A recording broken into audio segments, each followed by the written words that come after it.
Myth 2. Gifted students will do fine on their own. This is the second in a series of 3 videos. Each video examines a different myth of gifted education and asks the questions: what is at the heart of the myth, why is it wrong, and why is it dangerous? In the first part of this series, I looked at the myth that gifted education is elitist. The second myth I will look at is closely linked, and it is the belief that gifted students will do fine on their own. The thinking here goes a little like this: why should we help the top kids get even better?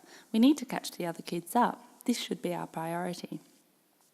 It is what Miracle Gross calls a level down approach and is a result of the Australian concern for the disadvantaged and the desire to equalise upwards. Surely gifted students are so bright that they will achieve in school regardless of the school environment? Right? Wrong. This may apply to some gifted learners, but it is far from all. The myth has a simplistic way of thinking at its core and is fundamentally incorrect. There are many factors that influence achievement, and gifted students need just as much support, guidance, and challenge as other students, if not more. Gifted students can often be marginalised as they realise they are different from their peers and experience a sense of frustration being presented with banal and repetitive work which does nothing to challenge or stimulate them. By definition, gifted students are those with high levels of intelligence who achieve at a high level. Underachievement, on the other hand, is associated with a failure to do well in school. Isn't this an oxymoron? The research shows that it is all too common. Gifted students do underachieve, with some estimates as high as 50%. Research by RIM found that there is an overrepresentation of gifted students in high school dropouts, at somewhere between 10 and 20%. According to RIM, these students feel that nobody cares about them, that they are not capable, and think, what's the point of school? So what does gifted underachievement look like? There is no one definition of underachievement. However, researchers agree generally that it involves a significant discrepancy between ability and achievement. Ability is most commonly measured using an IQ assessment, and classroom performance is, although unreliable and teacher-dependent, one of the most commonly used methods to assess and evaluate student achievement. So it is clear in underachievement research that many gifted students will not do fine on their own. Myth busted. But why do gifted students underachieve? Rees and McCoach found through a review of existing research that gifted students underachieve for 3 basic reasons. The first, an apparent underachievement problem masks more serious physical, cognitive, or emotional problems. Second, the underachievement is symptomatic of a mismatch between the student and their learning environment. And third, underachievement results from a personal characteristic such as low self-motivation, low self-regulation, or low self-efficacy. Teachers and schools are crucial in helping gifted students to address and cope with these issues. One reason gifted students may underachieve is that many schools fail to provide appropriate gifted programs, acceleration, or other measures. Research findings show that many gifted learners who underachieve through much of their school career report fearing that their love of learning, which at first sustained them, may have deserted them altogether.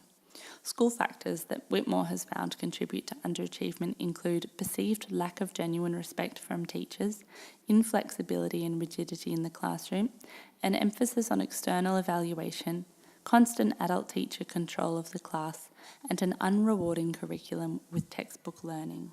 Whitmore argues that educators often blame students and families for underachievement and fail to create appropriate learning environments for diverse populations of learners. Seeley found that almost all gifted high school student dropouts interviewed indicated their choice to leave was an adaptive response to a poor situation that did not fit for them. Whitmore's suggestion is that schools should fit them. Another powerful reason for underachievement is what Neihart calls achievement affiliation conflicts. These relate to the pressure that students may feel to reject behaviours associated with academic achievement that conflict with their sense of belonging and identity within a culture group. Neihart documents considerable research that tells us it is harder to develop talent in children from some groups than others. For example, females, ethnic minority groups, for example African Americans and Hispanics in the US, and the working class or impoverished. Some gifted students are twice exceptional. This means that they are exceptional in two ways: gifted, but with a learning difficulty or disability. It is very common that schools may address the learning disability but not the giftedness, and that the giftedness may be masked by the disability. It is clear that gifted students will not be fine without help.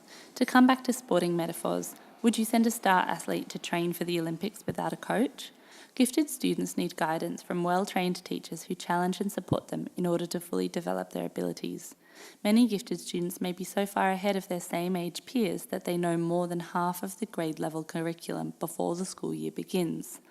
Their resulting boredom and frustration can lead to low achievement, despondency, or unhealthy work habits.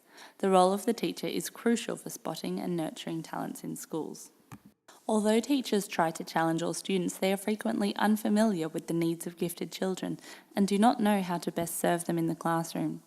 A national study in the US conducted by the Fordham Institute found that 58% of teachers have received no professional development focused on teaching academically advanced students in the past few years, and 73% of teachers agreed that too often, the brightest students are bored and under-challenged in school. We're not giving them a sufficient chance to thrive. If teachers that are believed in tend to come true.